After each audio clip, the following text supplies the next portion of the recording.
Hello all. We are going to continue our discussion regarding this farm. And as you notice, the revenues for January were 1,000 and June 1,100. Now I want to know how much total revenues I have for 6 months. While I am here, I go to my home tab and I click on AutoSum and I double click on Sum and I click one more time, and that $7,000 is what the revenues. We have revenues of 7,000. I drag it all the way through here, and as you see, here is Sayed income for 6 months, and this number 550 is the total number I make for 6 months, and which is not bad necessarily, but because I am not doing anything and not that much investment, but it is 550. And somehow I want to have some charts also to show me. You learned in the previous in chapter 2 and chapter 1, you learned about some of the graphs, pie charts, and now we are talking about more charts in here. I click this cell, which is I4, and I click on Insert tab. There are groups of charts. Last time you worked with this pie chart here. We have a group of spark lines chart here. One of them is line. And I want to have some line charts. I am highlighting from here all the way to June. I am not including the total. And I click OK. And this is a chart. And I'm going to drag it all the way through here to show you what it means. If you look at this chart in here, is that from here, the first one, hey, do you see I make 1,000? The revenues are 1,000 at the beginning. That's why you see here the number is low. And then for the February, it goes up to 1,200. It comes up here.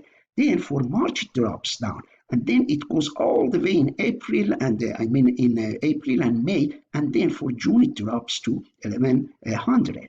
And one important chart for me as the owner of this business is this one, because this shows my profit. And here it shows that in January I make 1,100. That's why this line is up. Then it drops down to 70. It goes up, drops down, and it all the way goes in the month of June. I have 110 that moves back up. Therefore, these are called sparkline charts. We do have other charts as well. When I come here and I click Insert and I go to column chart. The column chart is asking me which lines, which chart for which months. I highlight from January to June, and I click OK, and I drag it all the way through. And again, these are the charts. One interesting chart is this one. As you see, there are only 3 lines you see. It's because we have 350s here. These are your bonuses when you sold a lot of products for me, and the other ones are not showing. Now, maybe I want to know my expenses during months of January, February, and March. Because I want to know my expenses, and I know that these are my expenses here. And therefore, these are my expenses, which I call it sales. And then here again is I want the months in my chart. And also I hold on to the control, once I highlighted the months, I hold on to the control key to make sure I am not losing whatever I highlighted. Then I click on bonus and highlight not the total expenses, because these total expenses, number totals are somehow in different category. They suddenly jump strong. You don't want to include that. Just you want each one of these individual expenses. Now I have the month is highlighted, and I call it. I have highlighted here. In here, cell A3 all the way to G3, and then I highlighted by holding on to the control key. I highlighted cell A9 all the way through G13. These two are highlighted, and I click Insert. And I am wondering what chart would be the best for me to have. I know that this sparkline charts. I got some ideas what they are. Let's see what Excel is recommending. And I click here. And Excel is recommending cluster chart, which is not bad. I like that chart. And I click OK in here. And these are the cluster charts. And let's look to see how they work. And as you see, these are this is a chart that shows in January I have one very high expense in orange, and that orange which I look at here is written salary, which I know anyhow. As you know, the salary here is $500. Then there are three other expenses that are equal. That is our $100 here for rent, marketing, miscellaneous.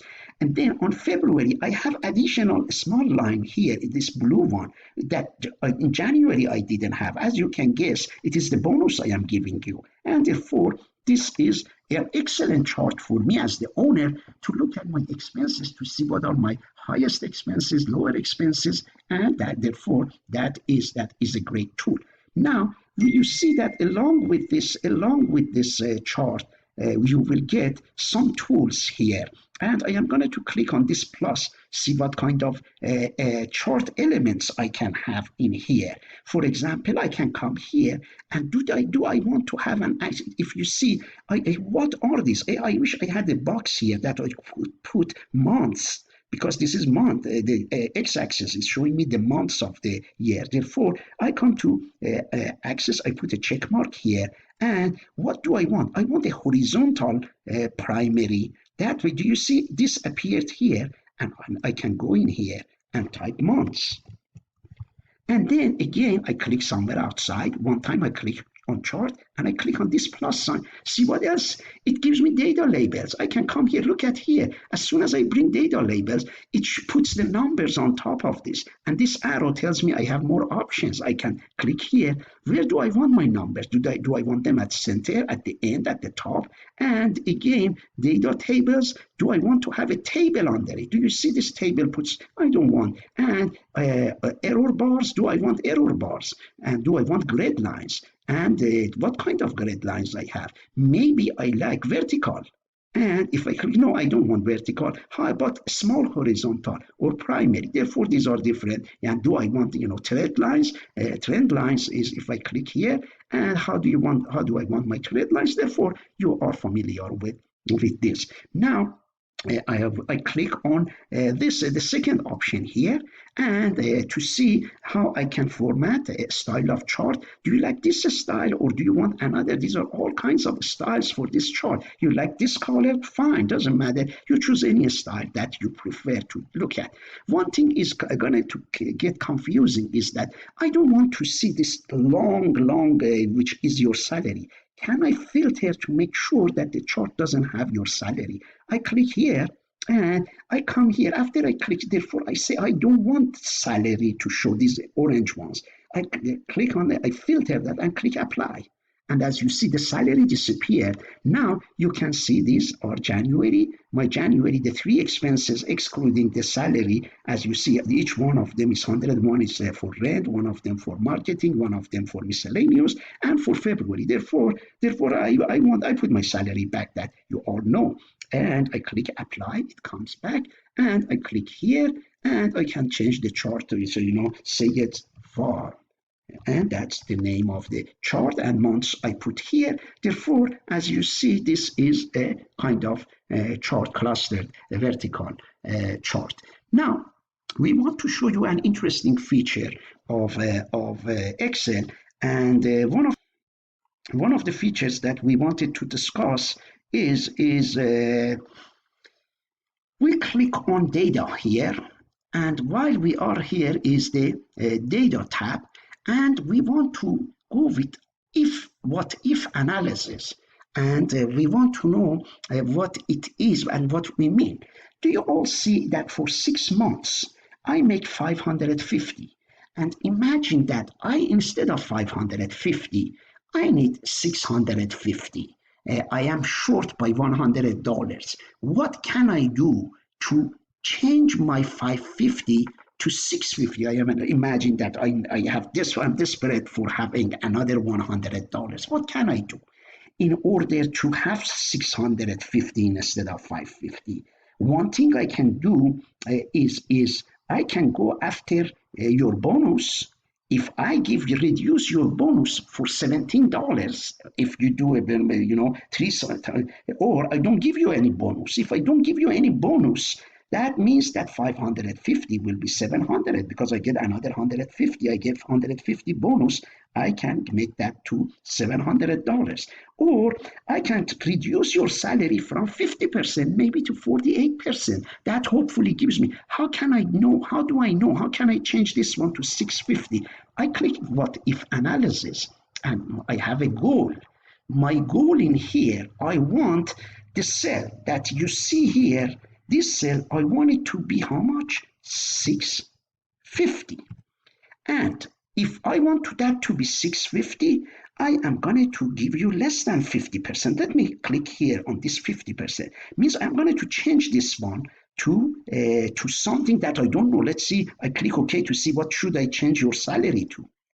Your salary, if it is 49%, I make my 650. Do you see that? I can come and negotiate with you and say that, hey, I'm going to give you 49% of the total revenues. You might say, no, you are going to quit. Therefore, as soon as you say you are going to quit, I click cancel.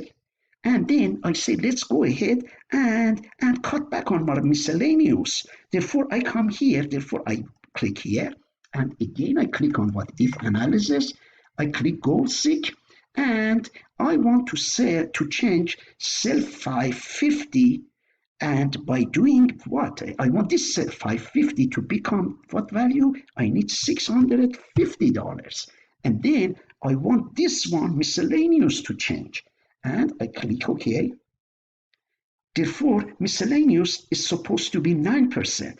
If I make miscellaneous 9%, look at here, I save some money here. Here, instead of before it was 100, this time $85. And then, as you see, this miscellaneous has been changed into this one before was 120. Now it has become $102 instead of 120. If I add all of this together, the saving would be around $100. And I click cancel. Again, miscellaneous, I cannot cut back. I come and I'm going to go after your bonus. I click here, which is your bonus. And my guess is that if I change it, that most likely, let's see how it comes to. I click what if analysis and my goal. Of course, I have to be in this box. My goal is this box, goal seek. I want this box to be how much? 650 by what? By changing this bonus that you have. And I click OK. Therefore, I click OK. I have to give you $17 bonus if you sell over. Look at here. Here is 16.66, 66, and that means almost $17. Therefore, that is called what if analysis. And businesses, organizations always do what if analysis. For example, you know that the government is going to give a check to people $1,200 to everybody, for all working adults, because of this coronavirus. They use what if analysis. What happens? What if we give them, instead of 1,200, we give them 1,100 or 1,300? Therefore, what would be the impact of the taxes we have to collect? Therefore, it's a very powerful feature that the government, all organizations use, and therefore that's called if always condition. We do have other functions as well. For example, I want to show you one function before this lecture ends, and I click here. This is f of x, means insert function key, and I click f of x. What kind of function I want? I want date and time, for example. I click date and time, and then what do I expect from date and time? I want to put now, the time right now, and I click OK, and I click OK, and it puts the date right now while I am lecturing. I am going to right click on it, and I can format it and do whatever I want. For now, this was the lecture for this. And if this is too fast for you, I recommend also watch the other lecture, the third lecture I put, which I go through the chapters of the book, because that gets into the details as well. Sometimes, these are for, 15 minutes and 15 minutes, 30 minutes. And you might say that you want to, you need more time and more review. When I go through the chapter step by step, that gives you an additional, some additional information. and you can now your assignment. I will create some, this page. Actually, I am going to use the screenshot of this page, and this is what I expect you hopefully to create and submit as your in-class assignment, and with the same numbers that we have put in here. I changed this one to 650, and have a good day.